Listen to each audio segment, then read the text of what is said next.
Alors les amis, dans l'univers des assistants d'écriture en IA, il y a une tonne de choix. Vraiment beaucoup de bons. Mais aujourd'hui, on va se pencher sur l'un des tops. Et c'est WriteSonic. Donc dans cette vidéo, on va passer rapidement sur les fonctionnalités de WriteSonic, vous expliquer comment ça roule et pourquoi c'est top. Ensuite, on va le comparer à ChatGPT pour voir lequel est le plus performant. Dans cette vidéo, on va simplement faire un petit tour d'horizon pour vous montrer ce que WriteSonic a dans le ventre. Alors, pour démarrer avec WriteSonic, c'est hyper simple. De là, tu te crées un compte gratuit avant de décider si tu veux passer à un abonnement payant. Ce qui me stupéfait dès le départ avec WriteSonic, c'est à quel point son interface est user-friendly. Tous les outils d'IA ne sont pas aussi clairs, mais WriteSonic, c'est easy à comprendre et à tester. Tu choisis le texte que tu veux créer et tu te lances. Disons qu'on veut créer un titre de blog. On clique sur titre de blog en IA et là, on se laisse guider. C'est pas compliqué. Tu suis les étapes une par une pour créer ce que tu veux. Revenons à writesonic.com. Le truc, c'est que ça s'applique à tout ce que tu veux faire. Des annonces LinkedIn aux annonces Google. La liste est longue. Il y a tellement de possibilités. Donc, imaginons qu'on veuille prendre un article. On balance le sujet qu'on veut traiter, on met nos mots-clés et voilà, c'est tout. Ça te donne des idées, un plan, etc. Comme tu peux le constater, WriteSonic, c'est juste super simple à manier. Tant qu'on est là, faisons un rapide check sur ChatSonic aussi. Donc, ChatSonic, c'est ton chatbot IA personnalisé.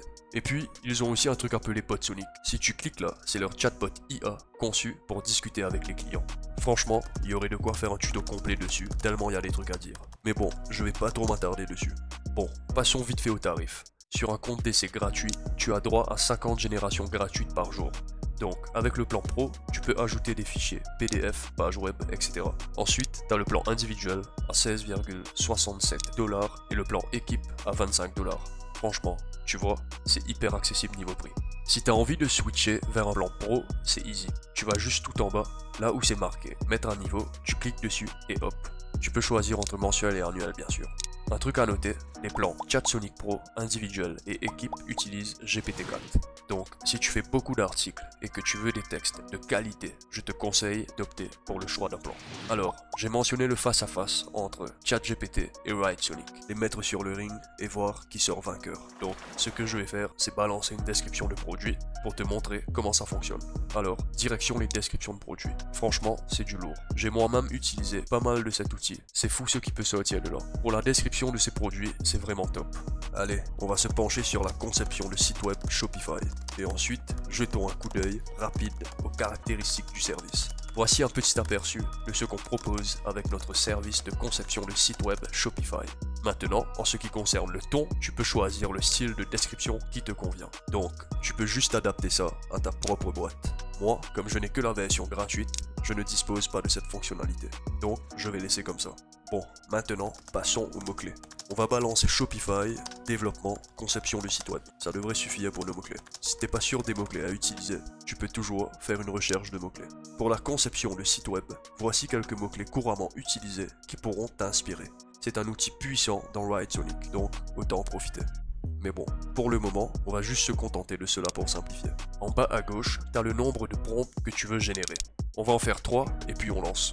Une fois que tu cliques sur générer, il se met au boulot. Et voilà, voici les 3 qu'il a sortis. 3 variations différentes. Tu remarqueras qu'ils sont vraiment bien faits. Perso, je suis toujours super bluffé par la qualité.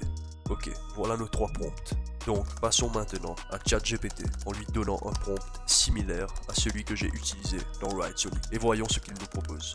Tu remarqueras tout de suite qu'il crache beaucoup plus de texte que WriteSonic. Perso, je trouve que ça sent vraiment l'IA.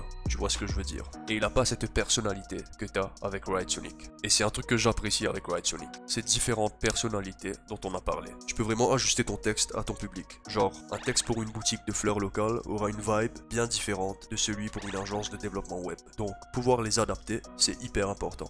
Je dis pas qu'il y a un problème avec la réponse de ChatGPT qu'on a eu. Je compare juste les deux. Bref, tu vois ce que je veux dire. Donc, une autre idée que j'avais en tête pour comparer ces deux-là, c'est de les faire passer par un détecteur d'IA. Je vais juste utiliser 0GPT parce que c'est celui que j'ai sous la main. D'ailleurs, si vous voulez que je fasse une vidéo sur les détecteurs d'IA, n'hésitez pas à le mentionner en commentaire. Donc une fois sur 0 GPT, on balance le texte de ChatGPT. Et là tu peux voir qu'il a détecté un gros pourcentage d'IA. J'ai fait pareil avec celui de Write/Sonic et on peut constater qu'il a détecté un pourcentage d'IA inférieur à celui du texte généré par ChatGPT.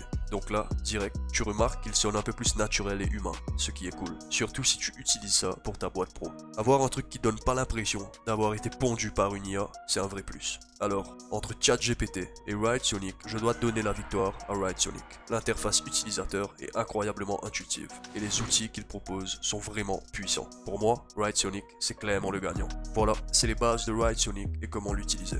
Avec ça, t'es prêt à te lancer. Merci énormément d'avoir suivi cette vidéo, mais avant de partir, je tenais à vous remercier pour les 1000 abonnés que nous avons atteints en seulement 3 mois. Votre soutien est vraiment top. Assurez-vous donc de liker cette vidéo et de vous abonner à ma chaîne. On a encore plein de contenu à venir, surtout sur le thème de l'IA. Attendez-vous à plus de tutoriels, de comparaison d'outils, les meilleurs trucs du moment. Donc abonnez-vous pour ne rien manquer. Et on se retrouve dans la prochaine vidéo. Sur ce, je vous dis à bientôt. Cheers!